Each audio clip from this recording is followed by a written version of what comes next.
nugenda ugakunda abantu ukabafasha ukagirira neza abakene ukabitaho uko byagenda kose ayo mahame azaguha kubaho neza ku isi uzaba wakoze iki mu mategeko abiri Yesu yatanze uzaba washohoje irya kabiri wenda irya mbere uzarigiranaho ikibazo n'Imana nimuhura ikagwira ati rwo kwabaga ku isi yanjye kukitugeza unyumvira ariko iryo rindi rizaguhesha kubaho neza n'abantu rero ibyo bindi ibintu abantu batumva no kubigisha ngawe ibariza ikindi kibazo Imana hazabaho umunsi w'urubanza kuko abapfuye bazuke nk'uko Bibiliya bivuga ubwo bitaragera sinjye mbiga impaka ubwo yabivuze bizabaho se ubwo yabivuze buriya bizaba ubwo kuki najya kujya impaka y'ikintu kitandeba naba ngiriho ari mu byigisha oya nakubwiye ngo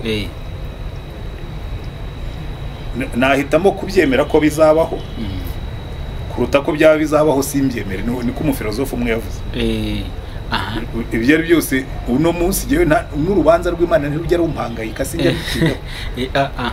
kuko nzi neza ko nirubaho nzarutsinda kuko naratsindishije nirutabaho nanone nzaba narabayeho neza so icyo nzi ni kimwe ruzabaho ubwo yabyanditse buriya ruzabaho kandi uvuze yuko nirubaho cyangwa ibyo ni hypothetique nirutabaho ikintu rero kizemo hypothèse rero akenshi izi hypothèse ni bene nkamwe muzishyiraho abanyempaka kuko ngiye sinjya nzipoza ubwo nishyize mu ruhande rwawe kandi nawe bivuze pastor oya nagusubiriraga mu byo umufilozofe yitwa Pascal yavuze yaravuze ngo jewe nahitamo kwemera iby'Imana yavuze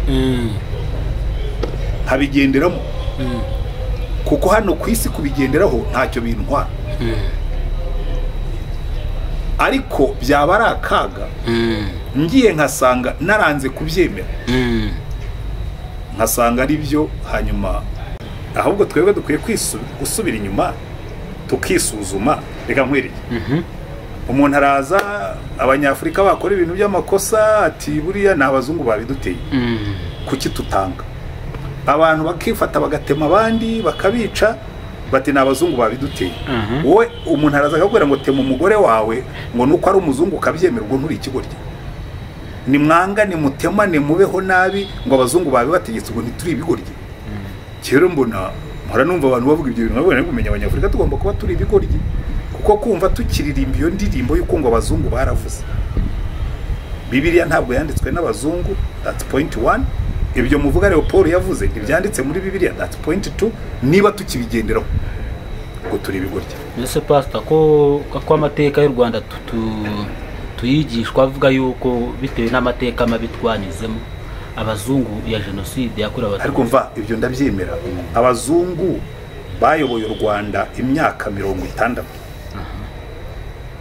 sibyo umuzungu wa mbere yatangiye kuyobora mu 1900 kuko abadage bagera 1897 na 6 batangiye ni na kane kimagana 894 ntabwo batangiye kudutegeka icyo gihe bo ntibanatinze mu 1919 bari bagiye ababirigi baradufata 1920 nkaho bageza na 62 baduha independence kuki nyuma ya independence ibyo bibi byose bazanye inkwera rero aba ariko kurinda umuntu w'umugabo agombera kujya gushaka umutwara mu modoka kubera yuko batabyumva neza hamwe n'amategeko bikubwira ngo menya harimo akantu kagomba kwitonderwa ubwo kunywa inzoga bwo none ubwo ni kuri wowe ni icyaha nubwo utazi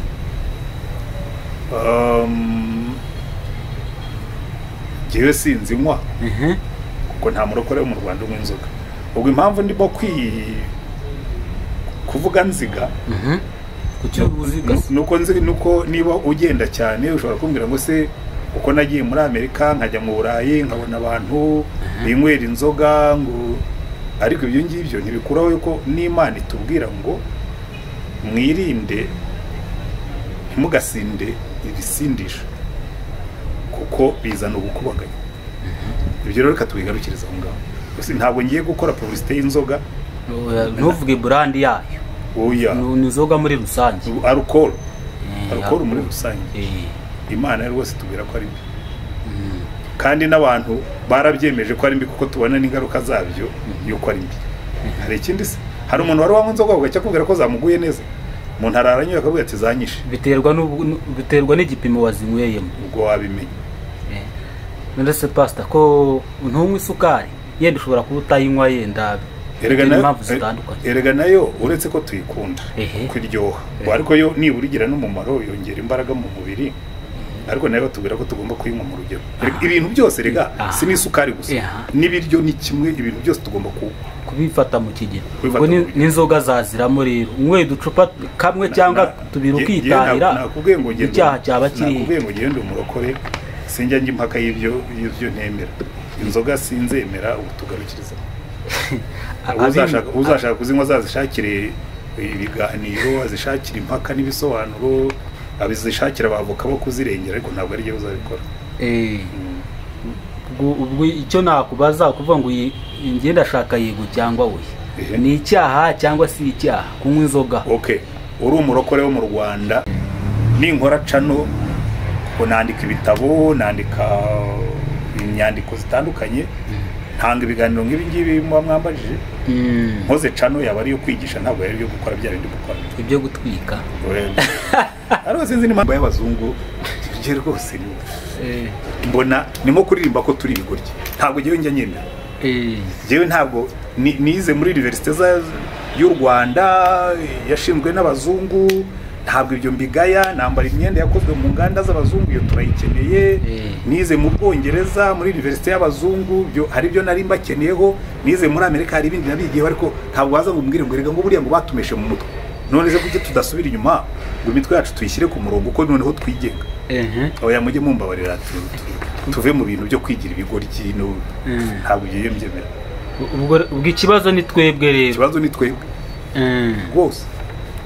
Iyo numvise umuntu avuga iyo ndirimbo ngo ibintu abazungu batuzanira, bo reka duhere kuri Bibiliya. Bibiliya harimo Abanyafurika benshi kuruta ko habamo Abanyaburayi. Abanditse Bibiliya bose nta muzungu urimo. Buriya se pastor habe n'umwe. If anything ubwo harimo Abanyafurika abandi rero. Okay, reka mpere ku turabasuje aho muri hose bakurikiye TV yacu, aho muherereye hose ku isi, mwiriwe mwaramutse, bitewe n'igihe uboneye ikiganiro cyangwa bitewe n'aho uherereye ku isi. Uraho cyane pastor? Maraneza. Yesu ashimwe. Amen. Amakuru yanyu se? Amakuru ni meza. Hari ugeze kukubaza ngo ari ikiganiro nabonye umuntu yagukoresheje akubaza ngo amakuru y'iminsi, urangiza uramurasa umubwira ngo amakuru y'iminsi si nyazi nza yanjye. Nza yanjye. Buriya ni uburyo bwo gusubiza bwa Kinyarwanda. Kera umunyarwanda yashoboraga mu Gifaransa bagita jeu de mots, gukinisha amagambo, ukamubwira turaho, kubera ati ndi hano. Mbese ubwo ababifashe nk'ikibazo aho kugifata nk'indamukanyo, bafata nk'ikibazo. Ubwo rero bimbwiye ngo amakuru y'iminsi, nakubwira ngo nza yanjye y'Iminsi uzayiyabaze. Ubwo nyine ni uburyo bwo kuganira. Nanjye rero nabyirinze. Ariko nashobora no kukubwira ko ari meza, ntabwo ari buri munsi umuntu abatera inzenya, biterwa n'uko yaramutse. Pastor rero turakomeje rero n'ibibazo byinshi abantu benshi bibaza kuri Bibiliya, byinshi tugiye kubireba. Ese hari umuntu wambayije ngo uzakubaze, wambwiye ngo uzakubaze ni ukubera iki? Nk'urugero kanitangaho urugero, nkanjye narabatijwe nkiri uruhinja, niko ababyeyi bambwiye. Iyo ukurikiranye bavuga yuko ngo umuntu abatizwa nk'uko biri bivuga, namwe mu bivuga abapasiteri benshi, sinzi niba ari ukubabeshyira cyangwa ari ababyumva nabi, ngo ni ukugukuraho icyaha cy'inkomoko. Ese uko niba ngiye mbatijwe icyaha cy'inkomoko kikamvaho, ni gute umwana nzabyara cyangwa nabyaye nongera kumubatiza icyo cyaha cy'inkomoko? Ariko buriya reka nkwereke icyaha cy'inkomoko. Uretse ko ntanemeranya yuko n'abantu babivuga ariko atisi mikuraho icyaha cy'inkomoko.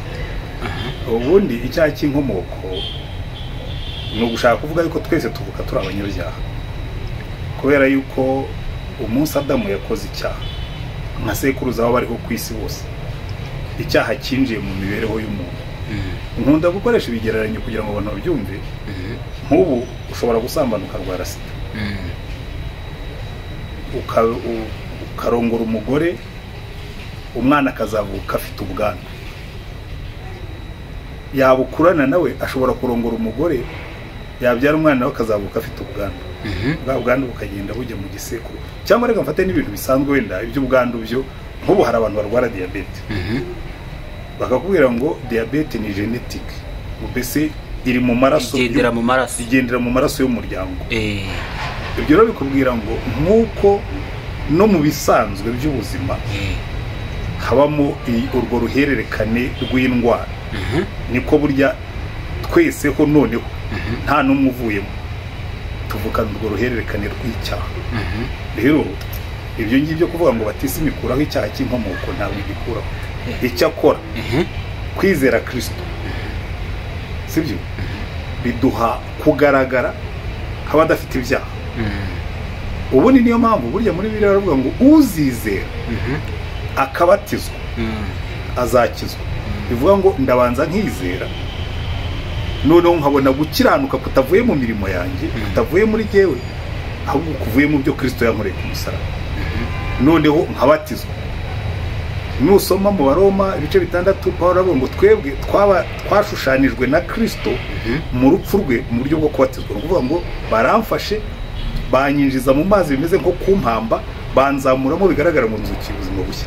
Ni gutyo burya batisimu y'amazi ni igishushanyo cy'abatisimu yo mu mwuka, ariyo isibanganya ibyaha twakoze ibonerwa muri Kristo Yesu. Ibyo rero ntabwo ndi bubyinjiremo cyane, ariko kumbaza ngo jyewe narabatijwe icyaha cy'inkomoko kikankurwaho ku cy'umwana wanjye azakivukana nawe yambikwe gukiranuka kutavuye muri we, ahubwo kuvuye mu byo Kristo yadukoreye. Buriya nicyo kintu gisaba ko abantu babyumva. Abantu bagerageje kubyoroshya kugira ngo basobanure ko batisima ari ngombwa, baravuga ngo ikuraho icyaha cy'inkomoko, ariko ngira ngo babyoroheje nabi. Ubwo ni ukubeshya, ntabwo ari byo, cyangwa ni ukubyumva nabi. Bishobora kuba atari ukubeshya, ahubwo ni ukubisobanura nabi. Kuko kubeshya ni ibintu ubugambiriye ngo ubeshye, ariko ushobora kubisobanura nabi. Umuntu akibeshyaho ko ubwo yabatijwe icyaha cyamukuweho, ariko kiba kigihari. Ahubwo twebwe ibyaha byacu bitwikirwa n'amaraso ya Kristo. Imana ntikitubaraho kuba abanyabyaha atari kubera ko twakiranutse, ahubwo hari undi warihiriye ibyaha byacu. Nk'uko uba ushobora kuba ufite umwenda ukakunanira kuwishyura, ngewe nkajya kuri banki nkishyura, nkaguha borudero, bakubwira bati ariko ntabwo wishyuye. Toya, ngewe nta mwenda mbarimo, sinabishyuye ariko narishyuriwe. Nuko nguko byagenze. Yesu yarihiriye ibyaha byacu, urubanza rwacu rumujyaho, hanyuma twebwe tugenda dutwaye borudero yuko ibyacu yabirangiye. Ndeze pastor, ubwo kubatizwa ntacyo byaba bivuze rero. Birakivuze cyane, kuko uwo nguwo waturihiriye niwe watanze n'itegeko ngo uzizera azabatizwa, azajye gufata borudero. Kugira rero twagiye kubatizwa tuba twagiye gufata borudero. None se kuki abana bacu bo bavuka twongera tukababatiza? Nuko buri muntu wese agomba kwifatiriye. Imana igira abana ntigira abuzukuru. Buri wese agomba kwifatiriye borudero, kuko ni icyemezo ufata cy'ubuzima bwawe, kwizera Kristo nk'umucunguzi wawe, noneho ugafata icyemezo cyo kumwumvira nk'umwami wawe. Icyo rero buri muntu agomba kucyifatira. Nta gakiza ka procreation kabaho, nta gakiza k'umurage kabaho. Buri muntu wese agomba kwifatira icyemezo cyo kugendana n'Imana ayumvira umwami. Niyo mpamvu buri muntu wese agomba kwitangirira. None se ubuzima bwawe papa warabutegeka? Uko uzagenga ubuzima aho bigeze ubu n'icyo bwitegeka. Papa wawe ashobora kuba ari umuntu w'umukiranutsi w'imfura, wowe ukagenda ukabigiswikira, kuko ubuzima bwawe niwo butegeka. Nkuko washobora kubigiswikira, wowe ukagenda ugafata icyemezo ukavuga ngo no, buriya buzima papa wanjye yabayemo sinzamwigana, agiye nzabaho nk'umuntu w'inyangamugayo w'imfura. Ubuzima bwacu nitwe tubugenga. Aho uze kuki ibyaha bya kera tukibikurikiranwa kandi tutarabikoze? Uravuga nk'ibi bimwe bavuga ngo icyaha cy'inkomoko. Icyaha cy'inkomoko nabigusobanuriye. None se ubu umwana wavutse agasanga se yarasambanye, arwara sida, narwara azavuga ngo kuki ubu burwayi bukinkurikirana ngo kandi data ariwe wasambanye? Uzagukurikirana kuko wabyawe n'uwo muntu ufitemo ubwo bwandu. Natwe rero mu buryo bw'ibyaha, Adamu yakoze icyaha, tuvukana ubwandu. bw'icyaha. uze kuki Imana itabuduhanaguye, kuki bitahamya Adamu wenyine twe bikadukurikirana? Ariko se wowe twazize iki? ibyo Imana iyo yaguhaye inzira uzacamo. Ni nk'umuntu wajya impaka na muganga wera ngo muganga ngo kuki umbwira ngo unywe imiti isharira ngo iyo ushaka iryoshye. Aravuga ati ariko wowe baguhaye umuti, genda unywe umuti ibindi ureke kujya impaka. Hari abantu bakunda kujya impaka gusa kugira ngo bajye impaka. Imana yaguhaye inzira yakubwira ngo nuca muri iyi nzira ibyawe bizatungana. Uti ngiye ndumva ati kuki se utari myindi nzira akubwira ngo iyo niyo nakuremeye bari nyuramo. Ubwo ni byoroshye. Ubwo twemera urwaje rero nta nicyo bivuze. Fayini ubwo utazarwemera azishakira iyo nzira. Nibariza ikindi kibazo. Ikindi kibazo tujya twumva bavuga ngo roho nzima ngo itura mu mubiri muzima, tunabisanisha n'izi. Uretse ko ntabyemera cyane. Ntabwo biri muri Bibiliya se? Ntaho nzi byanditse.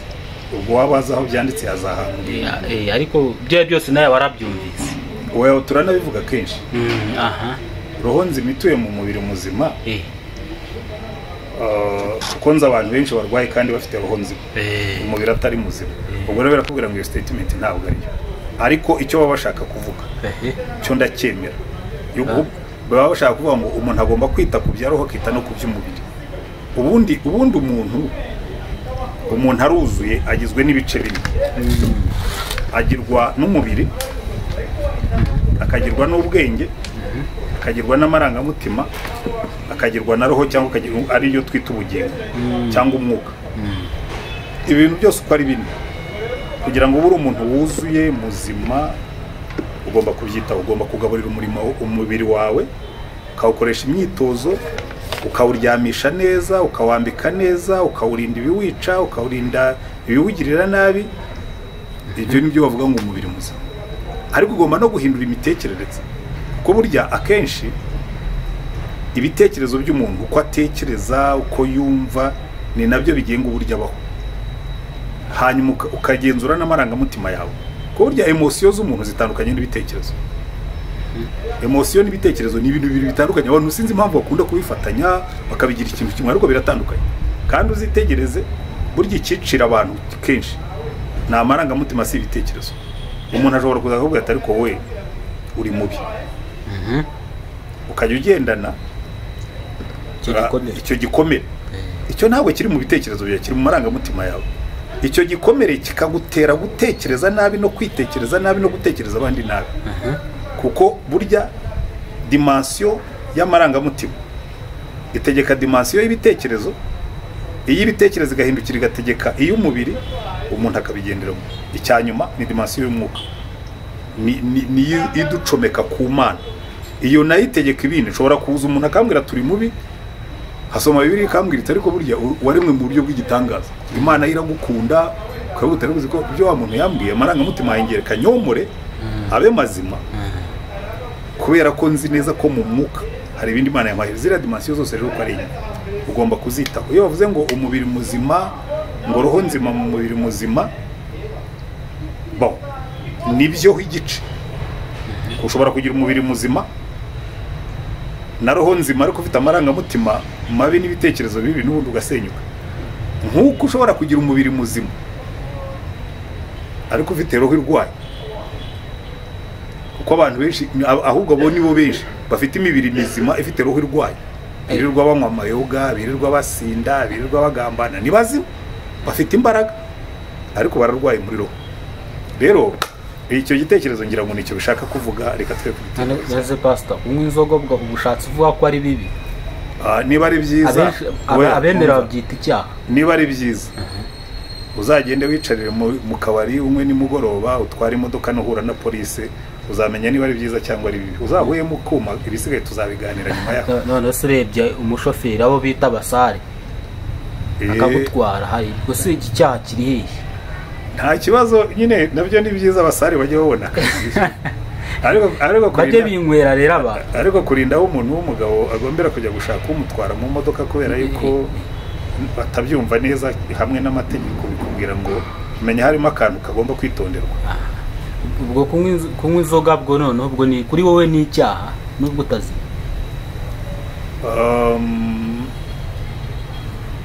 ngewe sinzinywa kuko nta murokore wo mu Rwanda unywa inzoga. Ubwo impamvu ndimo kuvuga nziga nuko niba ugenda cyane ushobora kumbwira ngo se uko nagiye muri Amerika nkajya mu Burayi nkabona abantu binywera inzoga ngo, ariko ibyo ngibyo ntibikuraho yuko n'Imana itubwira ngo mwirinde ntimugasinde ibisindisha kuko bizana ubukubaganya. Ibyo rero reka tubigarukiriza aho ngaho. Ntabwo ngiye gukora publicité y'inzoga, ntuvuge brand yayo. Oya, ni inzoga muri rusange, alcohol muri rusange. Imana rwose tubwira ko ari mbi, kandi n'abantu barabyemeje ko ari mbi kuko tubona n'ingaruka zabyo yuko ari mbi. Hari ikindi se, hari umuntu wari wanywa inzoga ugacya kubwira ko zamuguye neza, umuntu araranywa akavuga ati zanyishe. Biterwa n'igipimo wazinyweyemo, ubwo wabimenya. Ndetse pastor ko ntunywa isukari yenda ushobora kuba utayinywa yenda impamvu zitandukanye. Erega nayo uretse ko tuyikunda kuko iryoha, ariko yo nibura igira n'umumaro, yongera imbaraga mu mubiri, ariko nayo batubwira ko tugomba kuyinywa mu rugero. Ibintu byose rega si n'isukari gusa, n'ibiryo ni kimwe, ibintu byose tugomba kubifata mu kigero. Ubwo n'inzoga zaziramo rero, unywe uducupa kamwe cyangwa tubiri ukitahira, icyaha cyaba kiri. Nakubwiye ngo genda umurokore sinjya njya impaka y'ibyo ntemera.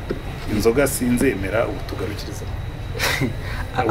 Uzashaka kuzinywa azazishakire ibiganiro, azishakire impaka n'ibisobanuro, abizishakira abavoka bo kuzirengera, ariko ntabwo ari byo uzabikora. Ubwo icyo nakubaza kuvuga ngo ngenda ndashaka yego cyangwa we, ni icyaha cyangwa si icyaha kunywa inzoga? Okay, uri umurokore wo mu Rwanda ni icyaha.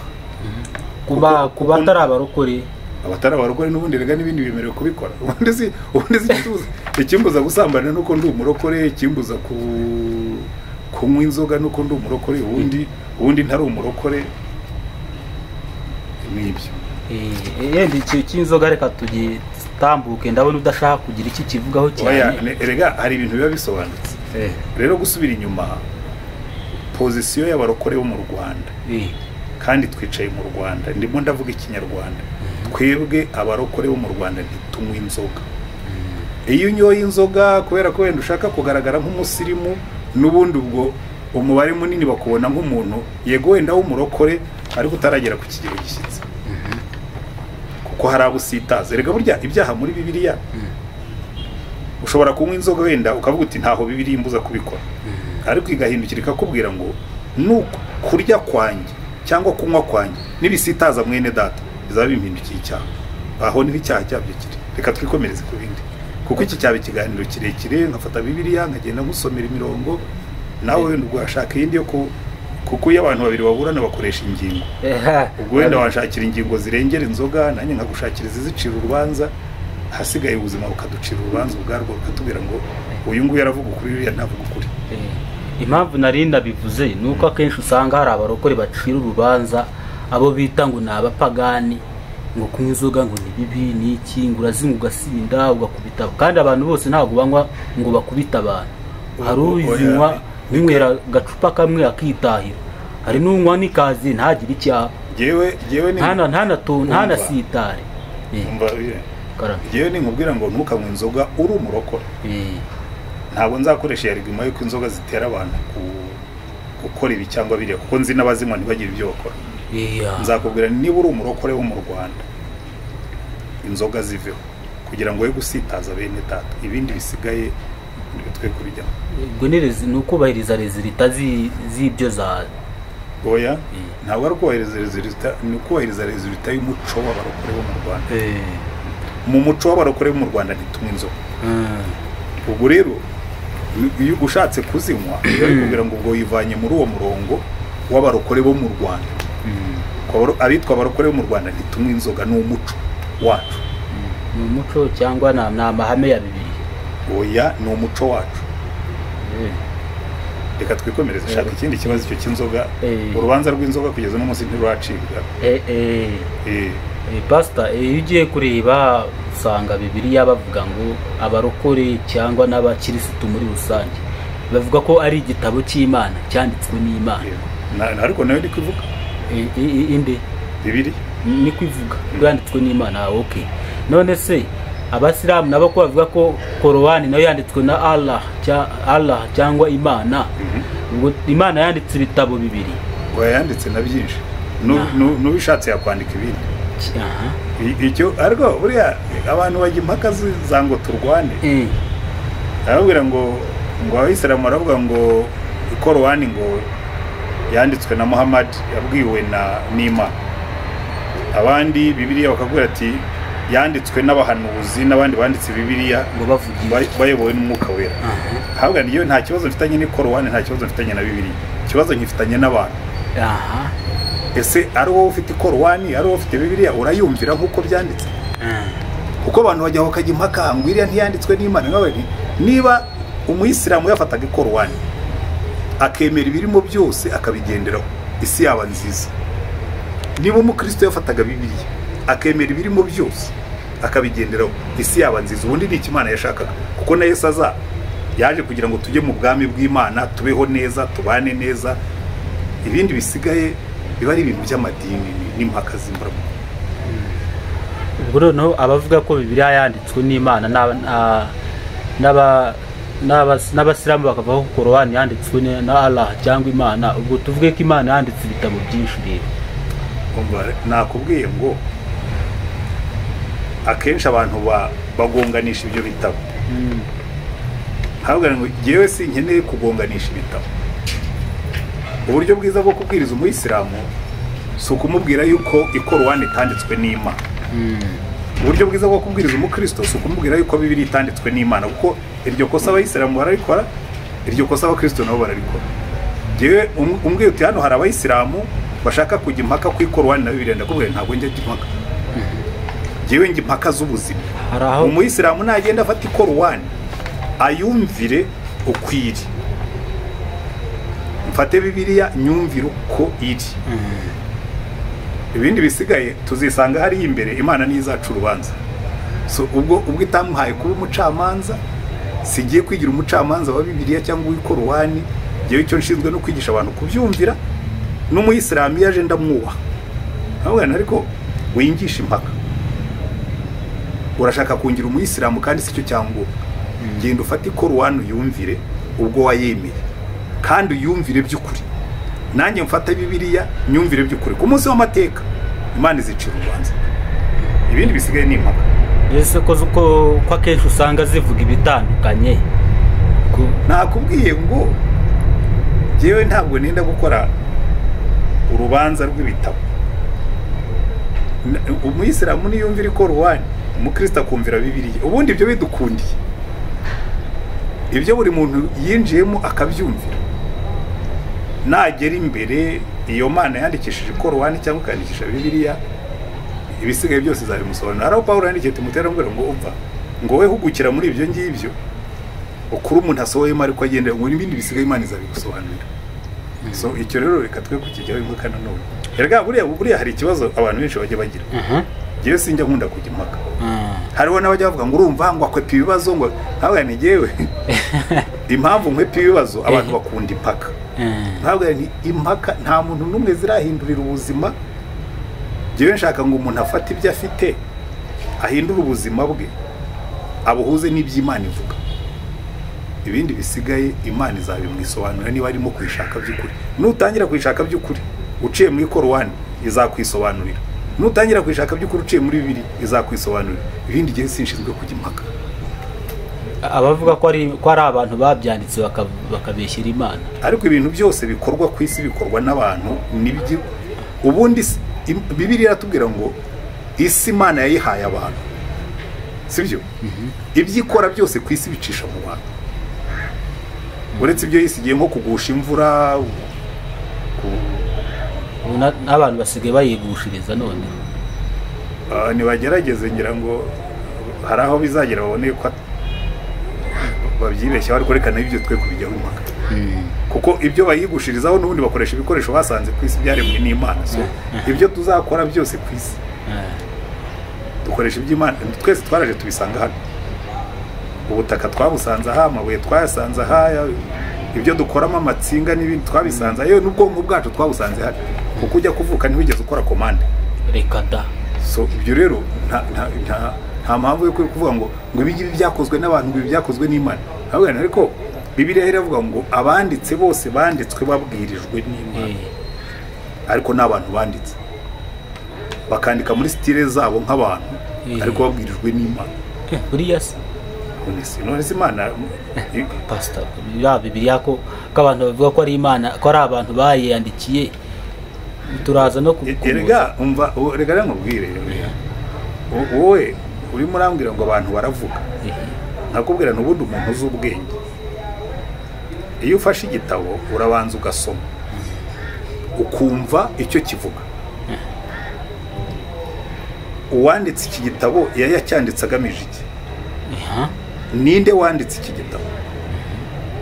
Ese iby'iki gitabo kivuga nibyo gikora? Nujya gufata igitabo cya shimi ukagisaba kuba igitabo cya biology, ugafata igitabo cya biology ukagisaba kuba igitabo cya histoire, uzaba wabicuritse. Ariko se ngo kuki kitavuga ibi ngibi? Cyakubwiye ko atari byo kivuga. Niba Bibiliya yakubwiye ngo ibyanditswe byera byose byahumetswe n'Imana, sibyo? Petero akandika akavuga ngo abahanuzi bose bavugaga babwirijwe n'Umwuka Wera. Ibindi bisigaye inyuma byo kubaza ngo ariko se ngo babyanditse bate, ngo byagenze bite? Kavuga nti igitabo cyawe gusobanuriye, niba ushaka kubyemera byemere, niba udashaka kubyemera kubiruka, kuko Imana inaduha n'uburenganzira. Iravuga ngo ndashyira imbere yawe inzira wihitiremo. Ni wowe aza kukitaduhitira ko ariyo yaturemye, tutanayibisabye, ukitanaduhitiramo n'ibindi. Ubu ngana gutya ndiso nkaguhitiramo umugore urongora, nkaguhitiramo aho utura, nkaguhitiramo ibyo urya, imyenda nkajya nyiguhitiramo. Byagera bakavuga ati ariko uriya mwana wo kwa Rutayisire agomba kuba ari mental case, agomba kuba ari debilitated, kubona ibyemezo byose bifatirwa na se. Imana rero yaturemye ngo tuba abantu bari responsible, mbese basohoza inshingano yaduhaye. Icya kabiri, Imana yaturemye kugira ngo tubane nayo mu rukundo. Burya urukundo rudahitamo nta rukundo ruba rurimo. Ugiye ugafata umukobwa ukamufatiraho icyuma ukamubwira ngo urankunda, uravuga ko nkunda nutabivuga ndagutera icyuma, ashobora kubivuga. Ariko wamara kumutwara ukajya wibaza ariko buriya yarankundaga cyangwa namufashe ku ngufu. Imana yiduha freedom, duha uburenganzira bwo guhitamo kuko ushaka ko tubikora tuyikunda, kandi dufite na responsibility, dufite gusohoza inshingano. Rero niko Imana idufata, ntabwo dufata nk'ibigoryi. Aho se ubwo hari ibyo hari ukomojeho gatoya, nandi nazamuraho ikibazo kuko Imana tuyisaba, yenda niba uri umushomeri ukayisaba akazi, ukayisaba ibijyanye n'ibyifuzo byawe, wemeranya n'abantu basenga basaba Imana ibyifuzo? Ariko yewe muransetsa, Yesu yaravuze ngo ntimugahangayike muvuga ngo tuzarya iki, tuzanywa iki, tuzambara iki, ngo murebe inyoni zo mu kirere, ngo so mu ijuru arazigaburira. Wari wabona inyoni yicaye ikabumbura akanwa ihirirwa itegereje yuko Imana iza kuzana udusimbikanaga mu kanwa? Inyoni irahaguruka ikaguruka ikaba kuri kiriya giti, ikanyunyuza utuntu mu kirabyo, igatambuka ikabona umuneke wahiye hejuru ikawishonzemo, ikanyura hirya ikabona agasimba kaguruka kabira kamize, nimugoroba ibondo rikaza, inyoni itumbaraye kandi yahaze. Kandi inyoni zose, inuma nini, agacani kanini, ibigiyoni binini, za sakabaka nini, zose zibona ibizihaza. Ikakubwira ngo we muntu, haguruka ukoresha ubwenge bwawe n'umubiri wawe n'amaboko yawe, nzaha umugisha imirimo y'amaboko yawe. Gusa ikibazo kirimo n'iki? Gusa ubwo gusenga ari ibyo rero, gusenga twabirika dusaba Imana tukakora. Kandi nakubwiye ngo Imana yaravuze ngo nzakuyobora kandi nzaha umugisha imirimo y'amaboko yawe. Ubwo nuhitamo kwiyobora, nabwo Imana ntizareka kuguha umugisha. Imana iravuga ngo yewe nkunda ababi n'abeza, abavushiriza izuba nkabavubira imvura, ubwo nawe izagutunga gutya, ariko ubwo hari ibindi uzabuhomba. So reka dukomeze. Pastor, dukomeje ku kindi kibazo, mu mateka nk'umuntu mukuru urabizi ko ababirigi umwami w'Ububiligi Leopold wa kabiri aza abamisiyoneri baza muri Afurika, hari ibaruwa yabahaye, ngira ngo nawe urayizi, nta kuntu waba utayizi. iyo baruwa hari amagambo akubiyemo ati bari abanyafurika nimugende mubigisha imana barayizi n'ikimenyemenye bavuga nzambe bavuga katonda bavuga ruhanga n'izindi imana ntimuyibarusha mugende rero mubice mu mutwe mubabwire yuko ubwami bw'ijuru buzabona umukene mubarinde inganda ese uko imyemerere mvamahanga ntabwo yaba yaratwiciye ngewe njye ntangara cyane iyo ngiye gusoma bibiliya sinya soma urwo rwandiko rw'umwami w'ababirigi ngewe nigisha bibiliya ariko ndasanisha n'ibyo undi muntu akicara hirya hariya akambwira ati umwami w'ababirigi rero nkavuga ngo ababirigi baheruka gutegeka u Rwanda muri 1962 uhaciyeho imyaka 62 ubwo abanyafurika niba tukigendera ku bintu umubirigi yanditse na mbere y'icyo gihe ubwo haba haciyeho nk'imyaka 100 ubwo ntitwaturi ibidebire niba umubirigi yaratuyobeje akava mu bihugu byacu tukabiyobora tukaba tukigendera mu buyobe yadusigiye ngo ntituri ibidebire kuko icya mbere ibyo umaze kuvuga ntabwo biri muri bibiliya ariko urabizi ko tega amatwi se nkubwire rero icyo gihe birambwira ngo twebwe umunsi twabaye abapadiri n'abapasitori b'u Rwanda twagomba kuvuga ngo ariko ibintu uyu mugabo ababirigi batuzaniye ntabwo byari bishingiye ku ijambo ry'Imana tukabivamo so niba tukibigenderamo ubwo turi ibidebire kuzimbize turi abantu b'ibihungeti badatekereza noneho undi muntu akaza akavuga ati ariko biriya bintu mubivemo ati ni ibintu by'ababirigi nkabwira ngo ibyo bintu muvuga by'ababirigi nta babirigi mbona hano kandi ibyo muvuga by'ababirigi ntibiri muri bibiliya ahubwo twebwe dukwiye gusubira inyuma tukisuzuma reka nkwereke umuntu araza abanyafurika bakora ibintu by'amakosa ati buriya ni abazungu babiduteye kuki tutanga abantu bakifata bagatema abandi bakabica bati ni abazungu babiduteye wowe umuntu araza akakubwira ngo tema umugore wawe ngo nuko ari umuzungu ukabyemera ubwo nturi ikigoryi ni mwanga ni mutema ni mubeho nabi ngo abazungu babibategetse ubwo ntituri ibigoryi rero mbona mpora numva abantu bavuga ibyo bintu babona kumenya abanyafurika tugomba kuba turi ibigoryi kuko kumva tukiririmba iyo ndirimbo y'uko ngo abazungu baravuze bibiliya ntabwo yanditswe n'abazungu that's point 1 ibyo muvuga Leopold yavuze ntibyanditse muri bibiliya that's point 2 niba tukibigenderaho ngo turi ibigoryi mbese pastor ko amateka y'u Rwanda tuyigishwa avuga yuko bitewe n'amateka mabi twanyuzemo abazungu ya jenoside yakorewe abatutsi ariko mva ibyo ndabyemera abazungu bayoboye u Rwanda imyaka 60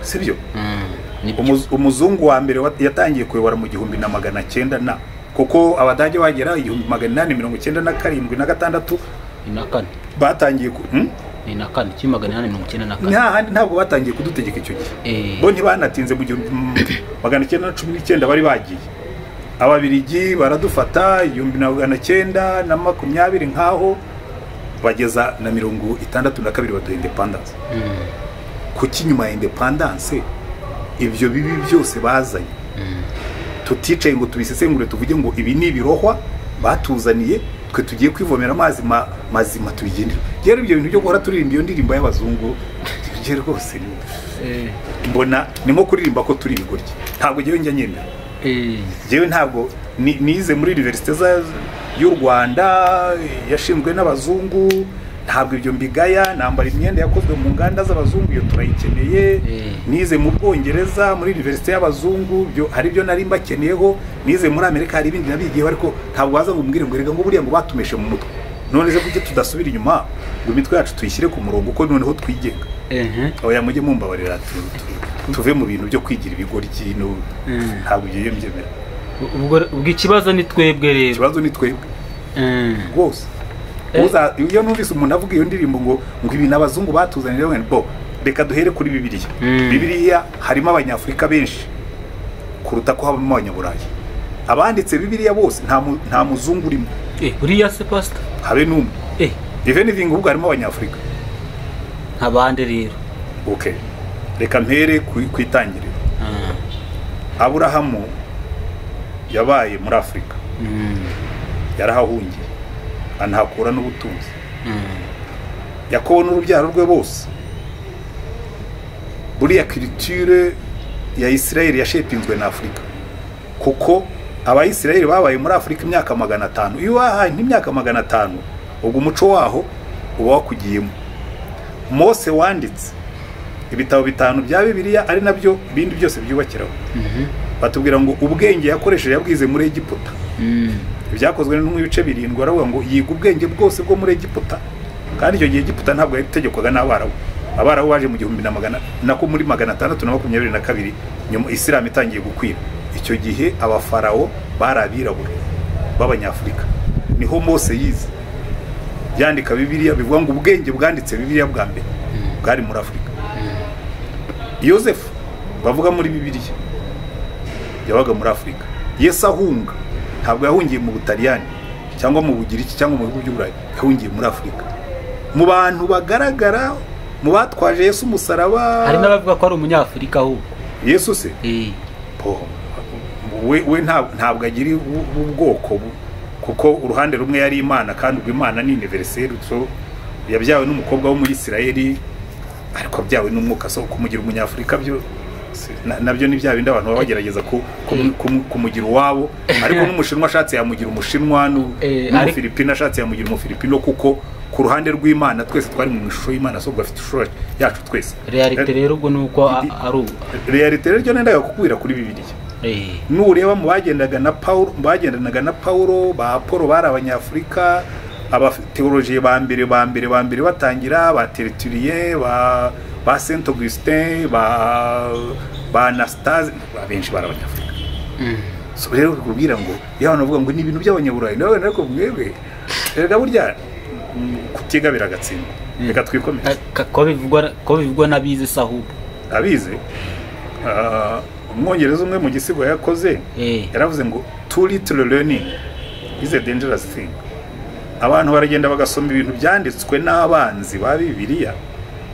Nigeze kuganira n'umuntu yari yarabaye mu Burusiya, yiga ibintu bya communisme, bamutekeramo ko ubukristo ari ibintu bya fake, ko Bibiliya yivuguruza yuze. Mugere turicara nibyo nabwira by'abanyampaka. Arakomeza ajya impaka nawe numva arabizi. Ntwambwiye ko ufite engineer ati sinjye impaka n'abasoma. Aturashaka kuvuga iki? Icyambere nturasoma Bibiliya ndarimo. Ibyo uyivugaho byose nibyo watabiriye byanditswe n'abandi. Umuntu se twaba tumuzi ko mukiga. Genda wowe wisomere original. Uyifate uyisome. Icyo gihe twajyaga impaka, nawe urashaka kujya impaka n'umuntu umaze gusoma Bibiliya inshuro zirenze 30. We nturanayisoma narimo. Ubwo urumva twahurira he koko? Umwana uje kwiga matematike yajya impaka na mwarimu uje kumwigisha. Oya. Rero namwe ngenda ubanze uyisome, nibura tujya impaka ufite reference. Rero byamuriye ahantu aragenda arayisoma. Nari namuhaye kuyisoma 3 kandi yarabikoze. Twahuye nawe azanye Bibiliya yaje gusenga. Warumwiye ngo namukubwira baramwishe muri genocide, ubundi nari kumukurangira rwose. Twajyaga tunagenda natanga ubuhamya. Rero icyo nenda kukubwira nawe reka nkutume mbere yo kujya impaka genda ubanze usome. Abantu benshi baribona bari birirwa basakuza, nta numwe urayisoma. Nta numwe. Hari n'abapadiri uwo yabize nako abize theology, ni kuvuga abapadiri kuko nuko aribo biga cyane. Hari abateologiye benshi bakora bene izo mpaka. Ntabwo ariko nubwo wize theology, ariko ntabwo hari ikintu kimwe wibagiwe. Uri murajya impaka ushingiye kuri theorie extérieure, ukavugisha Bibiliya yo ibyitarigamiriye kuvuga. Ubwo navuze ngo abapadiri ko hari umuntu wigeze kuba padiri kera waje kuvamo umuhakanyi, niwe twajyaga tubijyaho impaka cyane. Ntamubwira ni rwose ibyo wandika wafashe ibitekerezo byo hanze ubisomamo, uyihereyeho y'ubwayo ukayibaza icyo yandikiye, ukayibaza kugikora muri wowe iragikora. Ariko iyo ufashe ibintu byo hanze ukabisomamo, ukavuga ngo ibi bintu ni imigani, ibi bintu ngo ni inkuru zimbura mu maro, icyo gihe nyine byabimbura mu maro, kuko ubu nshobora kuzana umuti nkagwera ntuye muti urakuvura indwara, utubuntu bw'ubunini akantu kangana gatya niko karibumbi bitotse, baretse wagiye ukagafata ukazabihakana ari uko wamaze kugafata ukareba ko ibitotsi bitaza. Wari wabona Kavarium baha abantu babuze ibitotsi, ni akantu kenda kungana gake cyane, gato kenda kungana, oya ni akantu k'akanini gatoya kaba kenda kungana na n'ururo. Ati kandi ugifata kamwe ntuzafate tubiri. Bashobora kukubwira ko aka kantu kangana gake niko kari bumpe ibitotsi. Genda ubanze ugafate hanyuma uze kubihakana kataguhaye ibitotsi.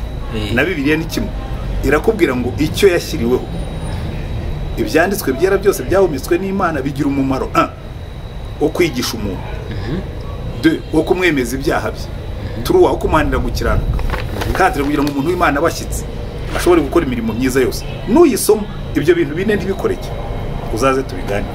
Naho ibindi byose ni impaka z'abasoma. Abantu bajya impaka ku bintu batigeze basoma.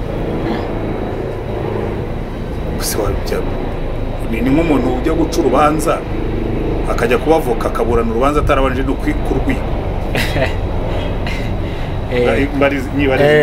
Twakomeje kuhinga ikindi kibazo. Dukunze kumva bavuga ngo ubuyobozi ngo bushyirwaho n'Imana, kandi nawe hari ikiganiro nakumvisemo ubivuga. Ni byose koko abizi ko ariko Bibiliya ivuganye imvuguruze data ibya Bibiliya. Niba ariko Bibiliya ivuga se ngo none se ikindi wenda kongeraho niki? Bibiliya ni kuvuga ngo ubuyobozi bwose bushyirwaho n'Imana, none se mvuguruze data buja. Ikibazo ntabwo kirarangira, ikomereza ubwo nyine. Iyo tugirebye ntabwo tujya kure. Iyo tugirebye amateka y'igihugu cyacu, Jenoside yakorewe Abatutsi 1994, ubuyobozi bwa Habyarimana bwayiteguye bukanayishyira no mu bikorwa. Nuvuga ko nabwo bwashyizweho n'Imana bukanashyiraho n'ubwayihagaritse. Nkunze ko buriya hari ikintu abantu batajya bumva. Imana ntabwo bavuga ngo abayobozi bose bashyizweho n'Imana, kandi uvuze ko ubuyobozi bwose ariko tandukanya abayobozi n'ubuyobozi. Ubuyobozi, leadership, principles za leadership zishyirwaho n'Imana, ariko abayobozi bazana n'umwanda wabo n'imitekerereze mibi yabo bakinjira muri cya kintu cyiza Imana yashyizeho bakacyangiza, nk'uko n'ibindi byose ariko bimeze. None se reka nkwereke, Bibiliya iravuga ngo gushyingiranwa kwera kwashyizweho n'Imana, gushyingiranwa kwashyizweho n'Imana. None se abagabo bose n'abagore bashyingiranwe babyitwaramo neza? Bibiliya ikavuga ngo umuntu wese Imana imurema yamuremeye imirimo myiza yiteguriye kera ngo ayigendereho. Abantu bose bayigenderamo. Gusa hari ikindi, ikibazo si ubuyobozi. Ikibazo buriya ubuyobozi ni nk'amazi. Amazi iyo yashyize mu icupa ry'umutuku, ufata icupa wareba ukagira ngo aya mazi aratukura, ariko amazi arimo ntabwo aba atukura. Siko bimeze? Niko bimeze. Iyo yashyize mu gicuma afata forumu y'igicuma. Ubuyobozi rero nibwo bwaremwe n'Imana, ariko abayobozi bajyamo ntabwo bashyizwe. Hari abadashyirwaho n'Imana, bashyirwaho na Satani. Abayobozi utandukanye ubuyobozi nusoma muri Bibiliya nta hantu na hamwe Imana yigeze ivuga ngo abayobozi bashyizweho n'Imana. Ni ubuyobozi bwashyizweho n'Imana. Ubuyobozi ubwo nta buyobozi bubi bubaho. Imviro n'umuhungura namaze kukwereka ko n'ubuzima bubi bubaho, n'ingombi zibaho. Ubwo bushyirwaho nande rero? No, abayobozi, tandukanya abayobozi n'ubuyobozi. Nandi ku buyobozi nanjye. Doreka nkwereke. Ubuyobozi bw'u Rwanda bwo buhoraho, ariko abayobozi b'u Rwanda ntibahoraho. Ibyaha Habyarimana yasize akoze, imyenda yafashe, imiyoborere yakoze, kuko niwe watanzeho urugero. Kugeza none umunsi hashobora kuba hari imyenda bakirimo kwishyura yafashwe kugira ngo abo ni abayobozi, ariko kuko ubuyobozi bwo bugumaho, abantu bo bavaho ariko ubuyobozi bugumaho. Rero mujye mutandukanya ibintu, mugerageze abantu babyumva nabi. Rero ibyo wumva nabi ni byinshi. Njyewe cyangwa ubuyobozi bwashyizweho n'Imana, ariko abayobozi ntabwo bakora ibyo Imana ishaka. Gusa n'urumva bitasobanutse.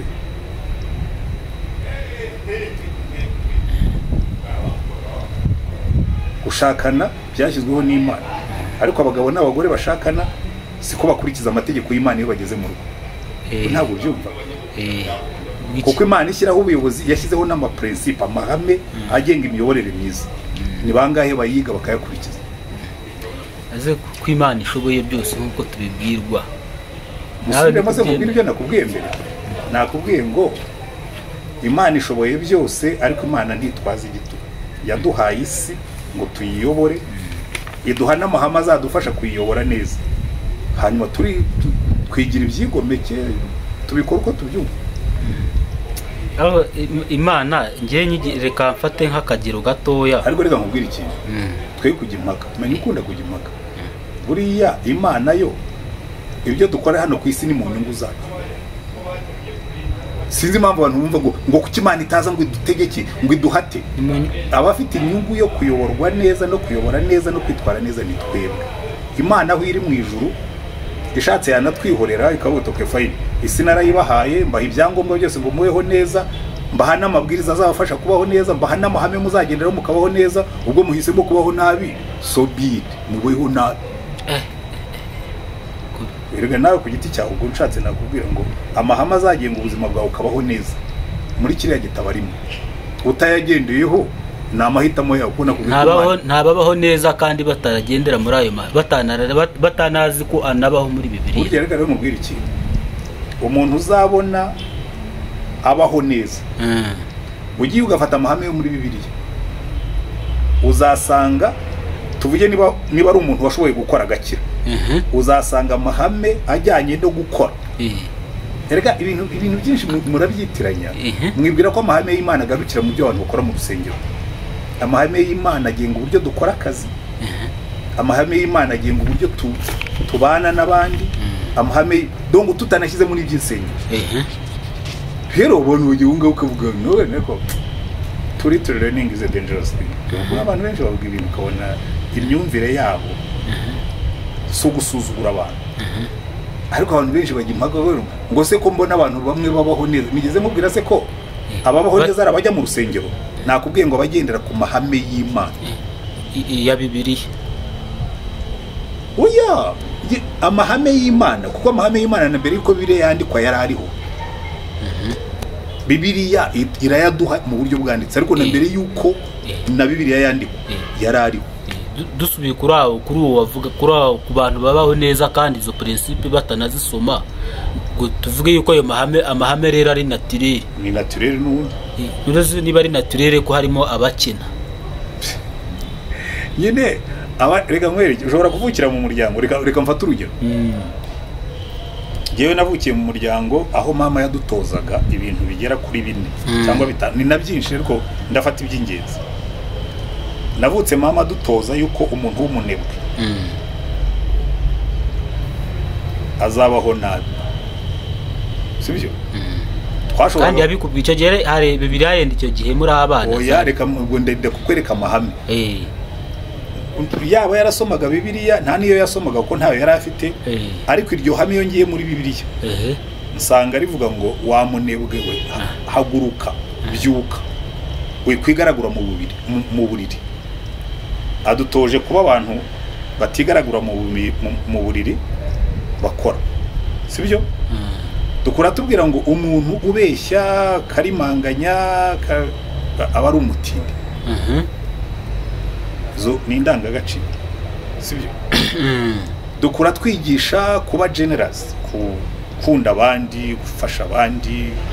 Tukamubona rwose yezaga ibishyimbo akabitanga, keza amashaza agaha abantu, kandi akaba ari twebwe atuma ngo tubijyane. Bavuga ngo arimo aranyereka ko agira ubuntu. Dukora twigisha gusenga, tugasenga pe. Rero ushobora kumbwira ngo ariko ngo hari abantu bagira ngo tubona bakize babayeho neza. Ashobora kandi atajya no mu rusengero. Atajya mu rusengero ariko afite amahame ahuye n'iby'Imana ivuga agenderaho. Uzicare utajya mu rusengero, nugenda ugakora kandi ugakora neza, nugenda ntubintiringanya ngo umujura ubigisambo, wambure leta, wambura abantu, ukarya ibigabuye. Nugenda ugakunda abantu ukabafasha ukagirira neza abakene ukabitaho uko byagenda kose, ayo mahame azaguha kubaho neza ku isi. Uzaba wakoze iki? Mu mategeko abiri Yesu yatanze, uzaba washohoje irya kabiri. Wenda irya mbere uzarigiranaho ikibazo n'Imana nimuhura ikagwira ati rwo kwabaga ku isi yanjye kukitugeza unyumvira, ariko iryo rindi rizaguhesha kubaho neza n'abantu. Rero ibyo bindi ibintu abantu batumva ni ukubigisha. Ngaho ibariza ikindi kibazo Imana hazabaho umunsi w'urubanza kuko abapfuye bazuke nk'uko Bibiliya bivuga. Ubwo bitaragera sinjye mbijya impaka. Ubwo yabivuze bizabaho se ubwo yabivuze buriya bizaba. Ubwo kuki najya kujya impaka y'ikintu kitande? Naba ngiriho ari mu byigisha. Oya nakubwiye ngo nahitamo kubyemera ko bizabaho kuruta ko byaba bizabaho simbyemere. Niko umufilozofe umwe yavuze. Ibyo ari byose uno munsi jewe n'urubanza rw'Imana ntirujya rumpangayika sinjya bikigaho. Kuko nzi neza ko nirubaho nzarutsinda kuko naratsindishije. Nirutabaho nanone nzaba narabayeho neza.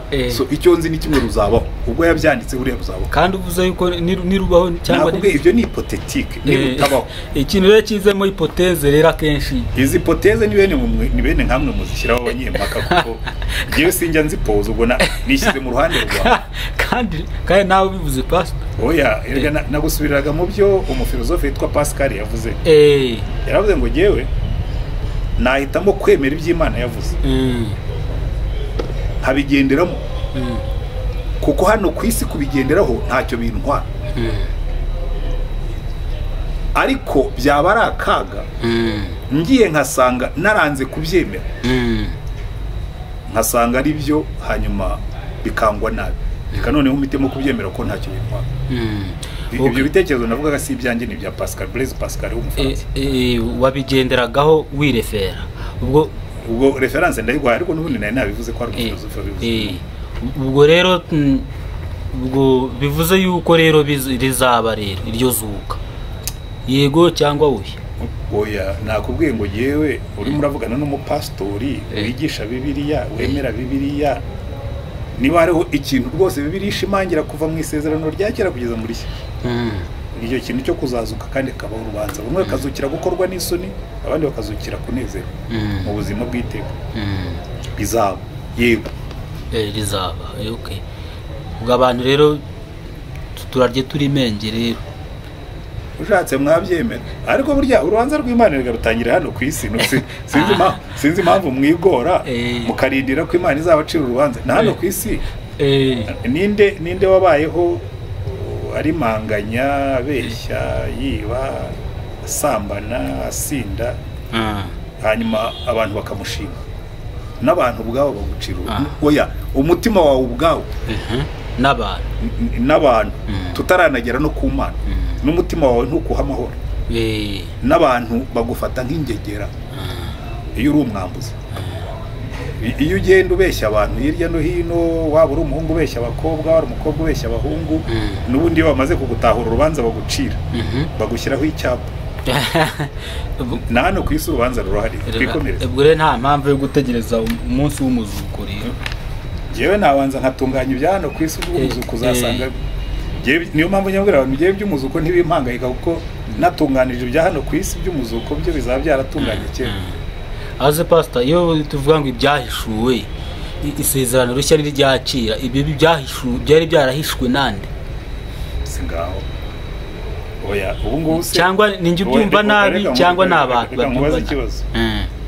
Ubu wiga muri primaire, ukava muri primaire ukajya muri secondaire. Ibyo wize muri secondaire byose wari wize muri primaire? Oya, hari ibigenda byiyongera. Ni ibyo ibyahishwe no kuvuga ngo hari ibindi revelation umuntu ahishuriwe birenze ibyo yari azi imbere. Niko guhishurwa nyine, revelation no guhishurirwa ibyo. Ese Pastor, ikindi kibazo tujya twumva ngo iyobokamana teoloji, siko bivuze niba ntibeshye? mu kinyarwanda babiburiye ijambo yego. ubwo turagendera ku byo ubwo ababisemuye bavuze, reka tuyifate gutyo. Yego. none se bwo ni gute ngiye nyoboka kandi tubwirwa yuko turi abana b'Imana? Ndawe se kubyemera?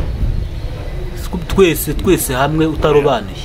Oya. Iyo teori ntabwo ari biblique. Abavuga ko ntabwo abantu bose ari abana b'Imana. Sinzi Bibiliya wenda wasomye. Ariko Bibiliya yagiye nsoma. Ngiye ndakurikiza ibyo abantu bavuga. Abapasiteri n'abantu muri rusange. Rwose twese turi abana b'Imana. Pastor n'ubwa mbere cyumvise. Twese turi abantu b'Imana. Ariko twese ntabwo turi abana b'Imana. Ubwo se umwana avamo ntabamo umuntu, cyangwa umuntu ntaba yarabaye umwana? Oya, urabanza ukaba umuntu hanyuma ukazaba umwana. Kuko kuba umwana ni amahitamo yawe. Bibiliya iravuga ngo ibijyanye n'umwuka ariko abamwizeye, abamwemeye bakizera izina rye, yabahaye ubushobozi bwo kuba abana b'Imana. Ntabwo ari abantu bose. Niko Bibiliya ivuga ariko. Ubwo umuntu ayoboka gute Imana? Umwana yayoboka se? Imana birabisobanura neza, aravuga ngo nabyaye abana ndabarera ngo ntibanyumvira. Umwana ashobora kuyoboka se kubera ko iyo wemeye kosa gutegeka ukamwumvira, ukagendera mu mategeko n'amabwiriza ye, uramuyoboka. Nkuko ushobora kumwigomekaho. Kandi ubuze nta bana benshi ubona ku muhanda n'abandi ubona bateye umugongo ababyeyi babo. Barahari cyane rwose.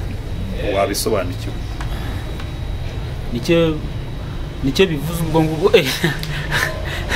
Abo pastor bira bintu kuki bibaho? Hari ibintu umuntu areba ukareba umwana afite imyaka 5 ukabona ari mu muhanda, ukibaza ibintu nka biriya kuki Imana ibyemera ko uriya mwana yaba yaracumuye iki ku Mana? Nose uriya mwana wagiye ku muhanda ugasanga ararya ibyo kurya mu maresitora bashigaje, hari n'umwana none uwabo bakubitira kurya ibyo bintu kuki Imana yemera ko bibaho? Ni Imana. Ariko ibintu nakubwiye kare wabyumvise. Uyu mwana uba ku muhanda nkunze neza kuvuze ko hari n'uwo bakubitira kurya, hari n'abamena ibiryo cyane rwose. Uyu mwana uba ku muhanda turamutse tubaye abantu nk'uko Imana yadutegetse, icyambere ntiyajya no ku muhanda kuko ababyeyi be inshingano zabo bazisohoza neza, bakamugaburira bakamucumbikira, ariko kubera ibyaha by'abantu umwana w'imyaka 5 ashobora kujya ku muhanda kubera impamvu zitandukanye. Azajya ku muhanda kuko nyina ni indaya, aba mu nzu y'icyumba kimwe, kandi icyo cyumba kimwe akeneye kugisambaniramo n'abagabo, akabwira umwana ati jya ku muhanda w'umwanya. Ashobora kujya ku muhanda kubera yuko se na nyina bahora barwana, uno mwana mu kurwana kwabo akahababarira, agahitamo kwigira ku muhanda kuko habonera amahoro. Ashobora kujya ku muhanda kuko yahuye n'abandi bana b'ibirara bakamwigisha kuba ikirara, akagenda akajya ku muhanda kubera izo mpamvu. Ibyo byose ubishyize hamwe ni ingaruka z'ibyaha byacu. Kuki rero bigira ku mwana rero? Umwana bimugeraho nyine kubera ko nabikubwiye kare, ibyaha by'ababyeyi bigaruka ku bana, nk'uko ibyaha by'abayobozi bigaruka ku baturage, nk'uko ibyaha by'abagabo n'abagore bigaruka ku ngo zabo. Ibyaha bigira ingaruka. Kuki Imana itabikemura se? Kandi ntabwo Imana ishinzwe gukemura ibyo bintu, nitwe yahaye uburenganzira bwo kubikemura. Nuyoboka Imana ukagendera ku mahame yayo, ibyo bibazo ntibizabaho. Wijya kubwira Imana ngo ngwino ukora ibyo ugomba gukora, kora ibyo ugomba gukora, yakubwiye ugomba gukora, ibibazo bizahita bivaho. Ubwo rero nta role ifite mu mibereho yacu rero. Role ifite? Ubune ariko yewe uretse ko rimwe na rimwe abantu bashaka kubera ko Imana igwa neza. Reka nkubaze ikibazo. Baza. Tugira abameya mu karere. Sibyo? Meya iyo yicaye mu karere, ko ntarumva abantu bamubaza ngo kuki mu karere ngo hari umugabo utagaburira urugo rwe, kuki utagiye ngo umufate umukubite? Yawe atari ko mugabo ni umuntu mukuru, ari responsable. Ibyo dushobora gukora, dushobora gufata abana atitayeho tukabashyira mu bigo, cyangwa se n'uwo mugabo tukamutegeka gukoresha gusoza inshingano, ariko ntukabaze Imana ngo ariko ngo iki Imana yemere kwibaho. Imana yaduhaye ibyangombwa byose, iduha ubushake, iduha ubushobozi, irangira tubira ati mubeho neza. Amahame yayo turayanga, turangira dukora amafuti twarinze kuvuga ngo kuki itaje kudukemurira ibibazo. Ibibazo yabikemuye umunsi twise. Ibibazo yabikemuye umunsi duha imibereho. Ibibazo yabikemuye umunsi duha ubwenge, kaduha amaboko, kaduha kuba bazima. Tuzajya tumara gukora ibyaha tuvuge ngo Imana ngo ntiyaje kubi. Imana ntabwo ishinzwe kudusimbura. Ariko harimo abarenganira muri ibyo byaha. Bararenganira nyine none. Kukima rero ikibazo rero Imana nayo. Nakubwiye ngo Imana ntabwo ari umupolisi w'isi. Yavuze Imana yaye kuba umupolisi ntabwo yazaducira urubanza. Imana ni umucamanza, nta mucamanza ujya ukora ubupolisi. Nta n'umupolisi ujya ukora ubucamanza. Umupolisi yagufashe nta burenganzira afite bwo kugucira urubanza, gushyikiriza umucamanza. Imana yo kubikora umucamanza wari mu isi ntabwo ari umupolisi w'isi. Uyisaba kuba umupolisi yo ni umucamanza azagucira urubanza ku munsi yagennye. Ariko twemera yuko ishoboye byose. Iyo principe ntuyemera wowe. Ariko kuba ishoboye byose ntivuga ko ikora byose. Ntabwo izaza hari ibyo yirengagiza rero. No, ikora ibyo igomba gukora, nawe ugakora ibyo ugomba gukora. Impamvu nari mbikubajije nuko hari abo usanga bazira ibyaha by'abandi kandi iyo Mana ihari aho yakabikira. Ariko nakubwiye ngo Imana ntabwo ari umupolisi. Umupolisi ashinzwe, umupolisi akubonye ugiye urimo kurira igipangu ugiye kwiba umuturage washinzwe kugufata. Umucamanza akubonye urimo kurira igipangu cy'umuntu wenda yavuze induru nk'abandi baturage bose ariko ntiyagufata ngo agufunge, nta mucamanza ufunga. Icyo gihe yahamagara inzego zishinzwe kugufunga ntiyagufunga. So mwisaba Imana kuri kitari cyo. Reka twikomereze maze ikindi kibazo. Pastor, mu minsi ishize muri ya nkundoro yo gufunga isengero, abantu benshi bagize icyo bakuvugaho, nawe uraza uri defanda. Oya, ntacyo bamvuzeho ariko bavuze ku byo navuze. Bavuze ku byo yavuze. Professor Maronga rwose yarakwemeye, yaranyandikiye aravuga ati kabisa Pastor Rutayisire ndamwemeye cyane.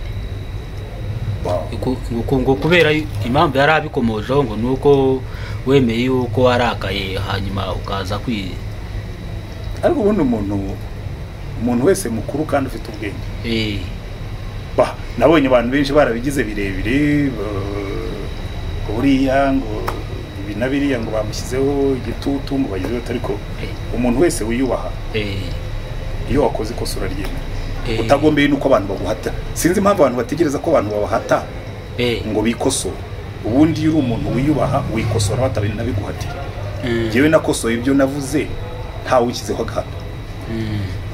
Iyo niyo conscience yanjye, niyo mutima nama. Niwo mutima nama wanjye. Ibyo rero by'abantu mujyawe uriya muntu yagize gutya. Ariko ni n'uburenganzira bwawe bivuga. Kuko urumva ibyo utakora iyo ubonye undi yabikoze wumva ko ugomba kuba yabikoresheje. Buriya ntabwo yabikora, buriya yabikoresheje. Umutima wanjye, umutima nama wanjye urusha imbaraga agahato k'umwana w'umuntu. Kuko agahato k'umwana w'umuntu ntabwo kambuza gusinzira, ariko umutima nama wanjye ushobora kumubuza gusinzira. Cyane. Ibyo rero birakubwira ngo ibyo reka tunabyihorere. Sinzi ko hari nta kiganiro kirimo ubwo Maronga ibyo yashimye, nanjye nabikoze ntagamije no gushimwa n'abantu, ahubwo nabikoze kugira ngo nkosore ibyo abantu bagaye. Bamwe na bamwe bagaguhimbiye. Ndumva nta kintu bampimbiye ariko kandi nawe ubwawe warivugiye yuko bavuze yuko ngo wavuguruje perezida.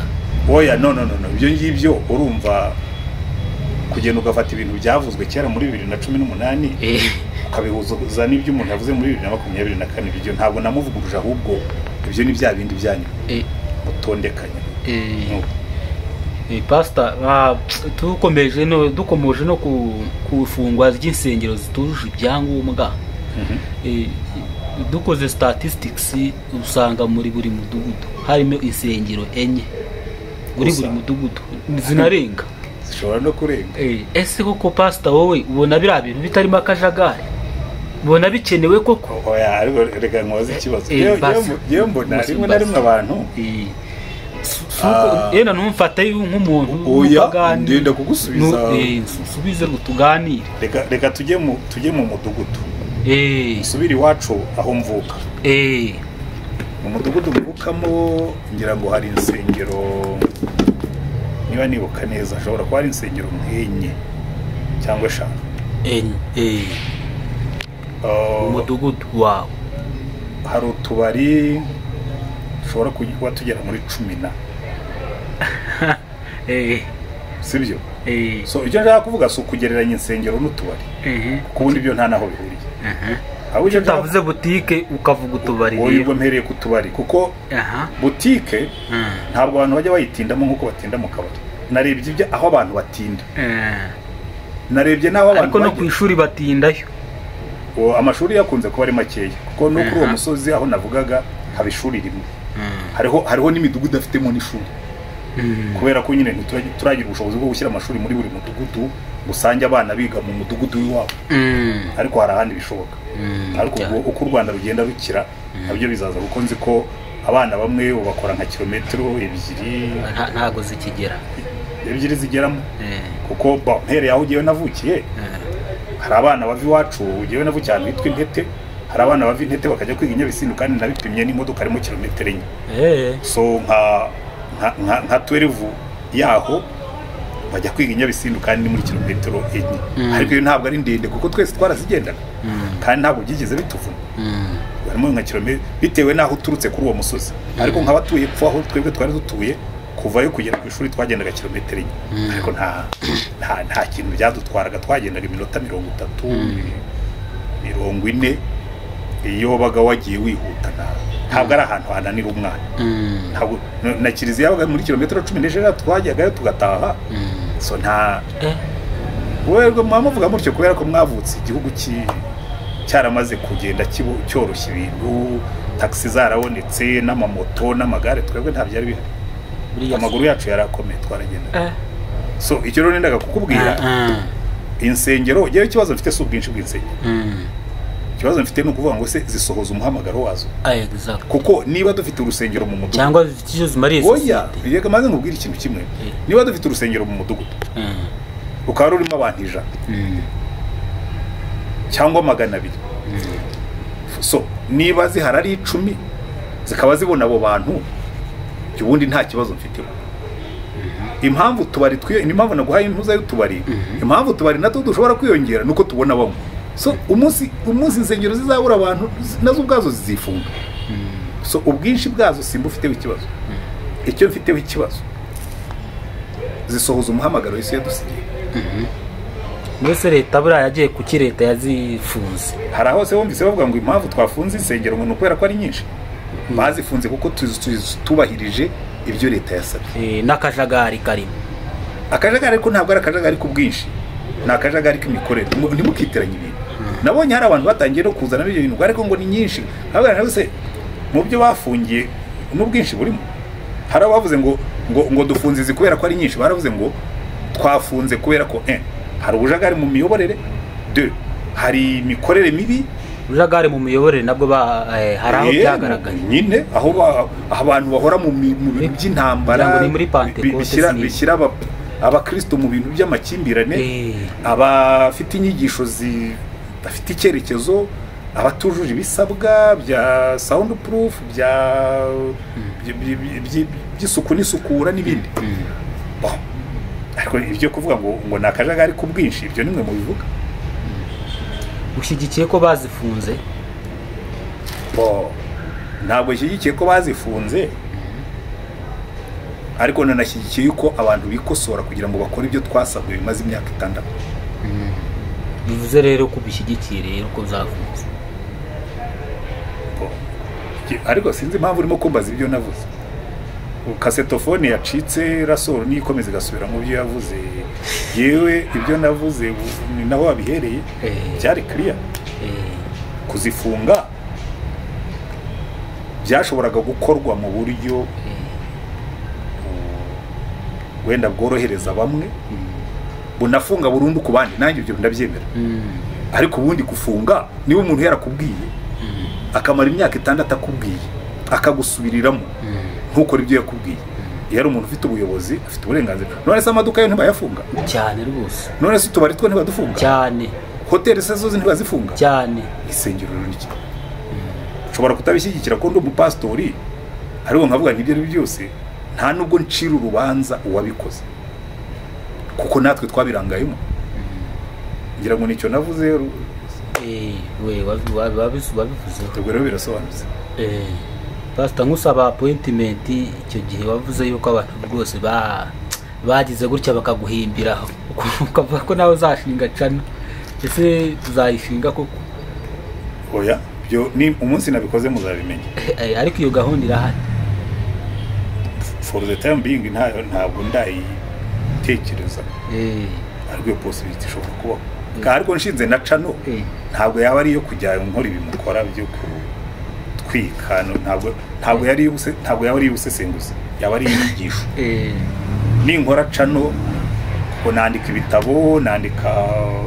inyandiko zitandukanye ntanga ibiganiro nk'ibi ngibi muba mwambajije nkoze cano yaba ari iyo kwigisha ntabwo yari iyo gukora bya bindi gukora ibyo gutwika ariko sinzi n'impamvu iryo jambo mutararica kandi barababwiye ngo muzarice hari abanyarwanda bamwe reka burya mutera turoma kubera ko wenda nuko mwavutse nyuma ya 1994 ntimwabonye abantu batwika sinzi impamvu mukunda imyotsi n'imiti kandi bamwe byaraduteye ni nka slang ariko mbi twikomereza pastor rero ubwo duhaye ikiganiro cyiza turagushimiye cyane bari badukurikiye ariko umenya abaviewers baba ari abanyempaka kuzana ibibazo byabo ukabona hari ibibazo by'impaka abaviewers bawe ni abanyempaka cyane wowe wabibonye ute ni ariko pastor nawe utanga ibisubizo utanga umuntu akubaza ikibazo kimwe ugatanga nk'ibisubizo nka 5 bimeze nka hypothèse wowe ushaka ariko nza mbese mvuga ngo yego cyangwa we ibyo ngibyo ni by'abantu ari byo bita simplistic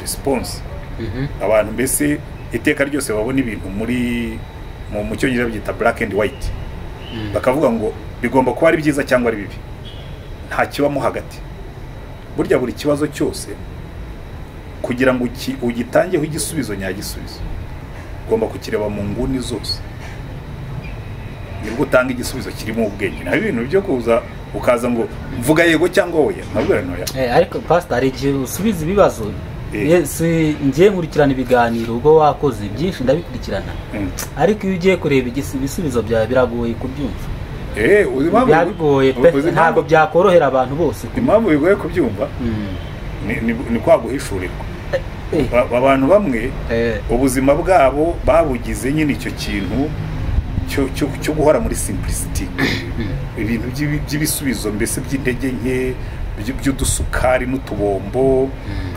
urumva ugomba kubyumva yuko umuntu aba afite intege nke iyo afite intege nke akubita umugore uti niko bimeze abura ntoya ibyo biba bikubwira ngo zamukaho gatoya wige gutekereza birenze simplification abantu benshi ubuzima bwabo babushyize kuri nivo yo hasi ya indi ya yegoya ya n'umukara n'umweru ntibabone yuko ntabwo isa ariko ikoze muri uru rumuri tubona twita ngo ni umweru nta nubwo urumuri nzi niba ari umweru iyo urucishije muri prisme hazamo amabara agera kuri 7-8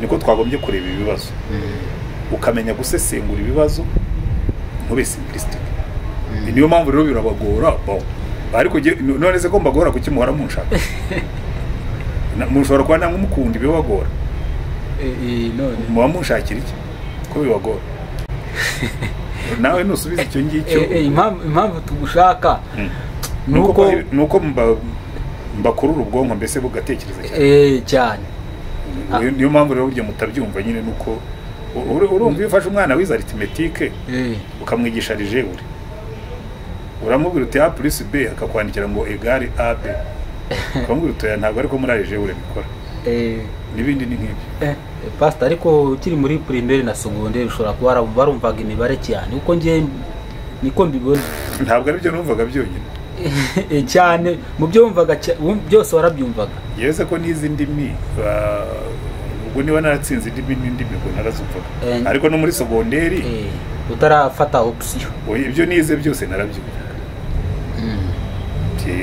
twebwe twize muri section bitaga rate science, yari imeze twigaga imibare myinshi na physique nyinshi na chimie nyinshi na biologie nyinshi na geography nyinshi na histoire nyinshi n'ikilatini cyinshi n'icyongereza cyinshi n'ikinyarwanda cyinshi n'igifaransa cyinshi. Izo nizo zari matière principale. Rero kugira ngo utsinde ibyo ngibyo bagombaga kuba nyine. Ahubwo wabigiranya ute no muri iki gihe usanga umuntu ngo yiga ngo PCB.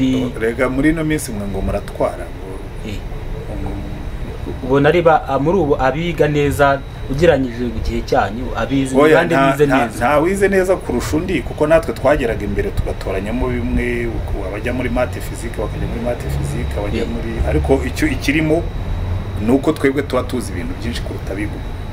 Urumva niba narigaga geography, nkiga histoire, nkiga biologie, nkiga chimie, nkiga physique, nkiga mathématique, nkiga ikilatini, nkiga icyongereza, nkiga igifaransa, nkiga ikinyarwanda, ugiye kungereranya n'umwana wize physique na chimie na biologie yize PCB ntabwo donc wari kugereranya umwana warangiza icyo gihe n'urangiza ubu ngubu mu buryo bwa connaissance générale ntabwo bingana. Ariko iyo tugeze mu kazi n'ubundi nkora ibijyanye na bikeya nize, so nta kibazo kirimo. Ariko bura leta hari n'igihe birushya umutwe basanga hari abana benshi baharenganiraga bamuhaye kwiga mate na physique na chimie kandi atabyumva kubera ko ntabwo afite ubwonko bw'ibyo ngibyo, ariko afite ubwonko bw'indimi. Yari kuza wenda umuloya, umucamanza cyangwa umwavoka cyangwa umwarimu, ibyo bikamutsindisha bakamwirukana ntabona amahirwe yo kurangiza kubera ko wenda n'uno munsi abantu bagombye gukora ibyo twita career guidance, ukareba icyo umwana yibonamo akaba ari cyo umwoherezamo, kuko buriya niyo abantu biga tronc commun hari abana benshi batsindirwa muri tronc commun kandi wenda bari kugera imbere bakajya mu byo bashoboye. Icyo ngira ngo ariko reka twe kubijyamo ko n'ushaka w'ikiganiro ko ngewe nize education uzaze tubiganireho nzaguha ikiganiro. Ariko ubwo wenda bura ugiye kureba muri leta bafata imyanzuro ya nyuma abenshi bize mu gihe cyawe murana abenshi nako simvuze ngo ni benshi uko ni abize mu gihe cyanjye nta bakirimo. Ndavuga bafata imyanzuro ya nyuma nta bagihari. Nta buriya ufashe na guverinoma ngira ngo abantu bo muri generation yanjye bakiri muri guverinoma babone ukuntu kingira ngo kuyemo president na ministre biruta sinzi ko hari undi muntu wo muri generation yanjye uri bandi bose ngira ngo na prime minister Mujawamariya bra uriya ndamuzi ari umunyeshuri bariya ni younger generation. Reka twebwe generation yacu ni ya kera uriya umuntu uzadushakira. Ariko iyo ugiye kureba abantu bafata imyanzuro ya nyuma ariko harimo abo bafata imyanzuro ya nyuma uvuga ni bande mu nzego zo hejuru inzego zo hejuru we zimbwira uti nawe genda ufata abadepite bari mu gihugu.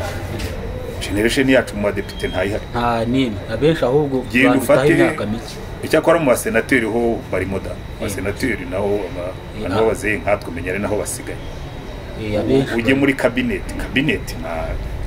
ni abasore basa izo nzego uvuga zifata ibyemezo twareba muri sena wenda ko harimo abantu mungana nka ba Dr Havugimana Emmanuel. Sena zifite wenda nawe ushobora gusanga muruta ntabwo mpamye ko tungana, ariko reka ibyo twe kubitinda kuko ndumva abo twanganaga benshi bagiye muri mandi herutse, so sinzi nicyo wenda gakumbaza kuri ibyo ngibyo. Nendaga kuvuga ni se burabo ntibasubiza systeme mwigagamo kera bayisubizaho. Nanjye burangiye njya nyemera buriya ngenda yemera nubwo ahubwo biratangaje, ahubwo yewe nk'umuntu w'umwe educationist wize ibintu bya education usabye kuyisubizaho sinakwemerera kuko iriya ahubwo na tronc commun nayisubiramo umwana akajya atangira kwiga tugahera muri primaire tureba ubushobozi bw'umwana aho buherereye, yatangira secondaire agahita ajya muri orientation. Kwa abana benshi dutakariza muri tronc commun kubera ko yatsinzwe n'imibare, yatsinzwe na physique, yatsinzwe na chimie, kandi ibyo bintu rwose niba azaba nk'umucamanza ntaho azahurira nabyo mu kazi cyane rwose. So gukora ikintu cyitwa career guidance tukajya dufata umwana tukamuriyanta akiga neza ibiganaho agomba kujya. Ni ikintu ngira ngo tuzigurwa kizagenda kiza. Ubu ibyo rero bavugaga ngo wenda ngo gusubizaho ibyo twizemo, erega twebwe twigaga turi bake. Ndibuka nko mu seminari twatangiraga turi 60 tukarangiza hasigayemo nka 25. Abo banditse 35 babaga bagiye kujya guhinga mu gihugu kingana n'icyacu kidafite n'ubuhinzi buteye imbere. Rero byo reka mujye mubyihorera ntimwabibaye mu nta. Ni pastor mu Kinyarwanda avuga ngo imvura igwa nisubira naho ubutaha.